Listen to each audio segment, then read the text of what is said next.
Hi viewers, நான் உங்கள் பிரியா பேசுகிறேன். இன்றைக்கி என்ன டாபிக் வந்து பார்த்தீங்கன்னா பெஞ்சமின் பிராங்க்லின் அவங்கள பற்றி தான் இந்த வீடியோ ஃபுல்லாக பார்க்க போகிறோம்.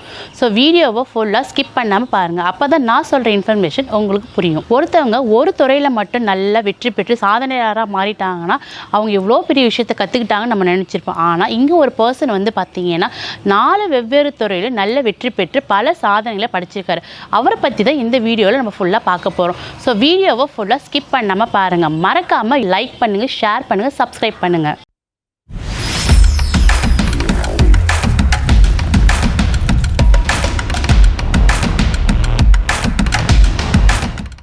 இவர் வந்து பார்த்தீங்கன்னா வர்த்தகம், அறிவியல், இலக்கியம், அரசியல் இந்த மாதிரி 4 வெவ்வேறு துறையிலையும் வந்து பார்த்தீங்கன்னா நல்ல வெற்றி பெற்று ஒரு சாதனையாளராக அமெரிக்காவோட அரசு வந்து பார்த்தீங்கன்னா இவரோட பேரை வந்து பொன் எழுத்துக்களால் எழுதியிருக்காங்க.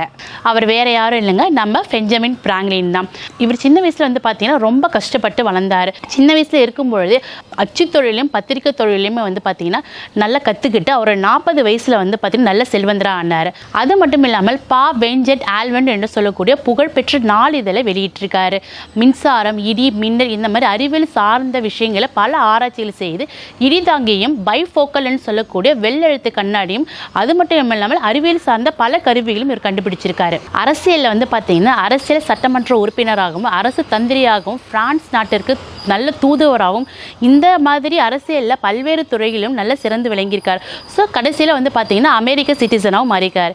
இவர் 1706 ஜனவரி 17 போஸ்டருங்கிற இடத்துல வந்து பிறந்திருக்காரு. இவர் மொத்தம் வந்து பார்த்தீங்கன்னா 18 பேரில் 10வது ஆள் தான் வந்து பார்த்தீங்கன்னா பெஞ்சமின் பிராங்க்லின். அவங்க ஃபாதர் வந்து பார்த்தீங்கன்னா மெழுகுவத்தி தயாரித்தும் சோப்பு தயாரித்தும் தெரு தெருவாக போய் வித்திருக்காரு. ஸோ சின்ன வயசில் அவங்க குடும்பம் பெருசாக இருந்ததால் வறுமையின் காரணமாக நம்மளுடைய பெஞ்சமின் பிராங்க்லின் வந்து கூட ஃபாதருக்கு ஒரு ஹெல்ப்பாகவும் இருந்திருக்காரு. ஸோ அதனால் வந்து பார்த்தீங்கன்னா பெஞ்சமின் பிராங்க்லினை வந்து வறுமையின் காரணமாக பள்ளிக்கூடத்துக்கு அவரால் போக முடியல. இருந்தாலும் ஒரு வருஷம் ஸ்கூல் போய் படிச்சிருக்காரு. அப்படி இருந்தும் கூட அவர் 4 மொழி வந்து அவருக்கு தெரியுமா. இயற்கையாகவே நூல்களை வாசிப்பது வந்து பார்த்தீங்கன்னா அவருக்கு ரொம்பவே பிடிக்குமா. அதனால தான் அவங்க அண்ணன் இயக்கி வந்த ஒரு அச்சுக்கூடத்தில் வேலையும் கற்றுக்கிட்டு அங்கே வர புத்தகத்தை எல்லாத்தையுமே ஒன்று விடாமல் படிப்பாராம். படித்து பல விஷயங்களை கற்றறிந்ததால் ஒரு கட்டுரையை எழுத ஆரம்பித்தார். அது மாதிரி எழுதி வந்து பல கட்டுரையை அதில் வந்து பேரே எழுதாமல் அந்த கட்டுரை எல்லாத்தையுமே அவங்களோட அண்ணன் ஒர்க் பண்ண இடத்துல வந்து வச்சுட்டு போயிடுவாராம்.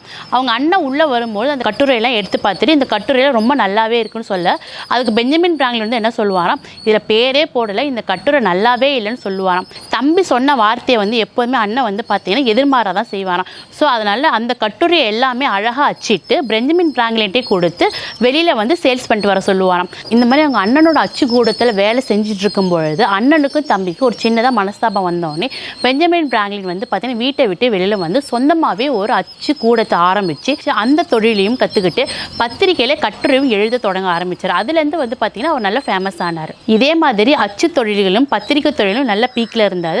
அதுக்கப்புறம் சயின்ஸில் வந்து எதாவது புதுசாக கண்டுபிடிக்கணும்னு சொல்லிட்டு குறைந்த எரி சாதனத்தோட மிகுந்த வெப்பம் கொண்ட ஒரு அடுப்பை ஒன்று கண்டுபிடிச்சார். அது கண்டுபிடிச்சது மட்டும் இல்லாமல் அதை உருவாக்கி சேல்ஸும் பண்ணார்.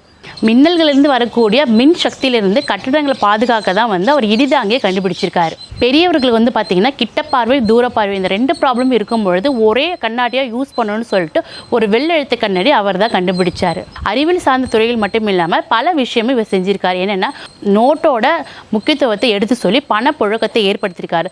சப்ஸ்கிரிப்ஷன் சொல்லக்கூடிய சந்தா முறையில் நூல் வாங்கி படிக்கிற பழக்கமும் வந்து பார்த்தீங்கன்னா இவரால் தான் கண்டுபிடிக்கப்பட்டது. பிலிண்டர்பியாவில் இருக்கக்கூடிய தபால் துறையில் வந்து பார்த்தீங்கன்னா இவர் பல்வேறு மாற்றங்களை கொண்டு வந்தது இல்லாமல் இப்போ இருக்கிற தபால் துறையிலும் வந்து பார்த்தீங்கன்னா பல கொள்கைகளை உருவாக்கி கொடுத்துருக்காரு. 1730 வந்து பார்த்தீங்கன்னா நடமாடும் நூலகத்தை அறிமுகப்படுத்தினார்.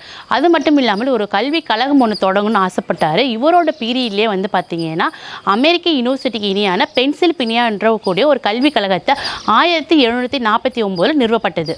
1749க்கு அப்புறம் வந்து பார்த்தீங்கன்னா 2 வருஷத்துக்கு அப்புறமும் ஒரு மருத்துவக் கல்லூரி கட்டினார்.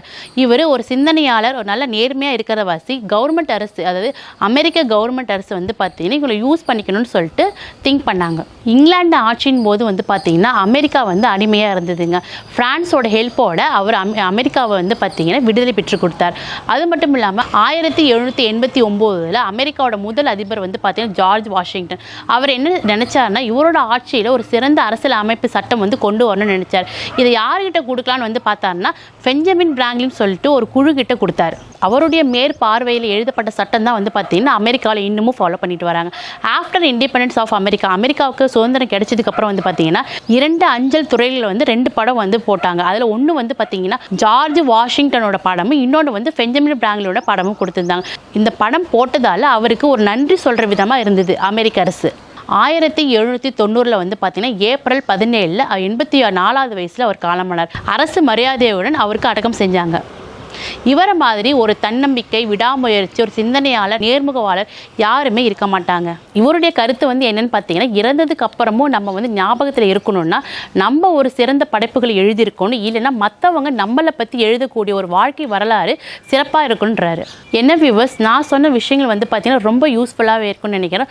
பெஞ்சமின் பிராங்க்லின் இடிதாங்கே கண்டுபிடித்தவர். ஸோ இந்த விஷயம் உங்களுக்கு பிடிச்சிருந்தா உங்கள் ஃப்ரெண்ட்ஸ்க்கு இதை வந்து லைக் பண்ணுங்கள், ஷேர் பண்ணுங்கள். இதே மாதிரி அடுத்த இன்ட்ரெஸ்டிங்கான டாப்பிக்கோடு உங்களை சந்திக்கிற வரைக்கும் நான் உங்கள் பிரியா.